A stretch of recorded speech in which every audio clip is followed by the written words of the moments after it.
A verdadeira empatia versus o interesse disfarçado, o que realmente se esconde por trás do como você está.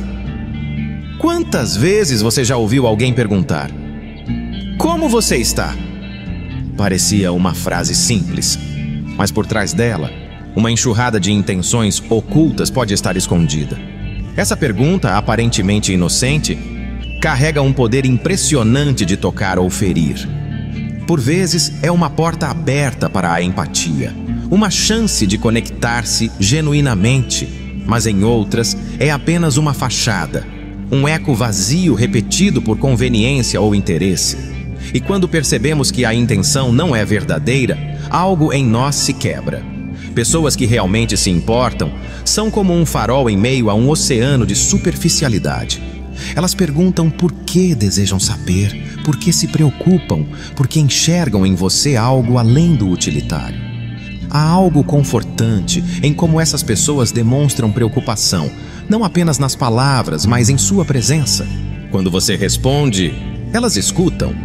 E não é qualquer tipo de escuta, é um silêncio carregado de atenção, de validação, de respeito.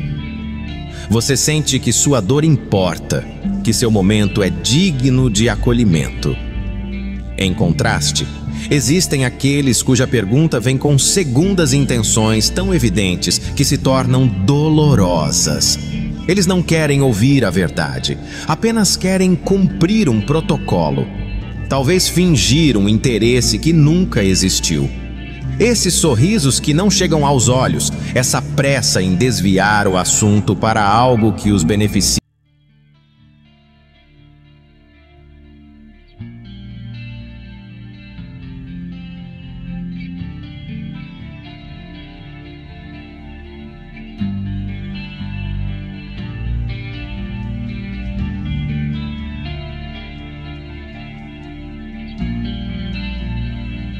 A verdadeira empatia versus o interesse disfarçado, o que realmente se esconde por trás do como você está. Quantas vezes você já ouviu alguém perguntar: como você está? Parecia uma frase simples, mas por trás dela, uma enxurrada de intenções ocultas pode estar escondida. Essa pergunta, aparentemente inocente, carrega um poder impressionante de tocar ou ferir. Por vezes, é uma porta aberta para a empatia, uma chance de conectar-se genuinamente, mas em outras, é apenas uma fachada, um eco vazio repetido por conveniência ou interesse. E quando percebemos que a intenção não é verdadeira, algo em nós se quebra. Pessoas que realmente se importam são como um farol em meio a um oceano de superficialidade. Elas perguntam por que desejam saber, por que se preocupam, porque enxergam em você algo além do utilitário. Há algo confortante em como essas pessoas demonstram preocupação, não apenas nas palavras, mas em sua presença. Quando você responde, elas escutam. E não é qualquer tipo de escuta, é um silêncio carregado de atenção, de validação, de respeito. Você sente que sua dor importa, que seu momento é digno de acolhimento. Em contraste, existem aqueles cuja pergunta vem com segundas intenções tão evidentes que se tornam dolorosas.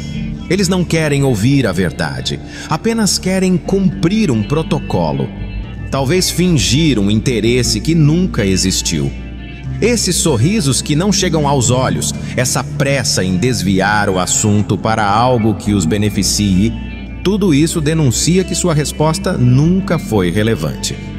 A falsidade é um golpe sutil, mas profundo, principalmente para quem, em sua vulnerabilidade, esperava por um pouco de humanidade. Há algo devastador em perceber que alguém que parecia estar ali por você estava, na verdade, apenas pensando no que poderia obter. Quando você tenta abrir seu coração, mas se depara com um muro de desinteresse, a dor da rejeição não dita é quase insuportável. Esses momentos nos fazem questionar a sinceridade dos laços que construímos. Quantos deles são realmente firmes? Quantos sobreviveriam se você não tivesse mais nada a oferecer? E talvez o golpe mais profundo venha ao percebermos o quanto já servimos um dia para tantas pessoas. Em quantas ocasiões fomos apoio, solução, ombro, presença? Quantas vezes estivemos lá prontamente para atender, consolar, resolver? Mas quando as mesas se viram e nos encontramos numa situação complicada, afogados em dificuldades, lutando contra algo tão profundo quanto a depressão, percebemos uma verdade dura e cruel.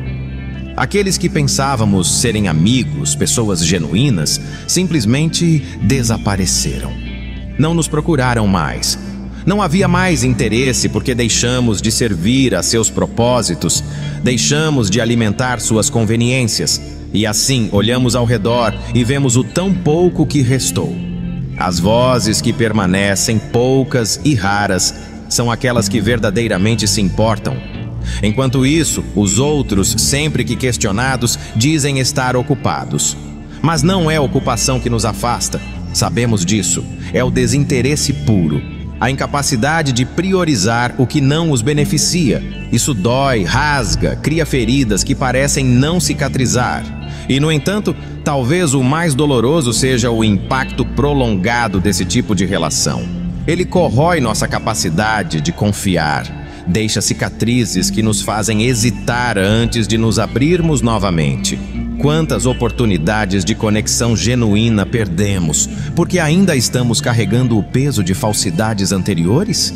O que isso faz com a nossa visão de nós mesmos e dos outros? Em momentos assim, parece que a solidão é o único refúgio seguro, um lugar onde, pelo menos, as intenções não precisam ser questionadas. A linha entre empatia verdadeira e interesse disfarçado é, muitas vezes, tão fina quanto um fio de cabelo. Mas quem vive o impacto emocional dessa diferença sabe como ela é real e poderosa. As pessoas empáticas são aquelas que permanecem. Elas ficam mesmo quando você não está no seu melhor, mesmo quando você não tem nada a dar. Já os interessados condicionais desaparecem, deixando você com o vazio de suas expectativas não atendidas. E ainda assim, precisamos admitir: vivemos em um mundo onde a superficialidade é incentivada. As conexões rápidas, os laços frágeis e os gestos de preocupação performáticos são vistos como normais. Essa normalização do interesse disfarçado é uma das grandes tragédias dos tempos modernos. Em meio a isso, como podemos encontrar e cultivar relações autênticas? Talvez o primeiro passo seja olhar para dentro, ser sinceros em nossa própria empatia. Perguntar apenas quando estivermos dispostos a ouvir. E ouvir não apenas com os ouvidos, mas com o coração. Porque, no final das contas, não é apenas sobre como você faz os outros se sentirem. É sobre como você constrói um mundo onde as palavras carreguem peso. Onde, como você está, volte a significar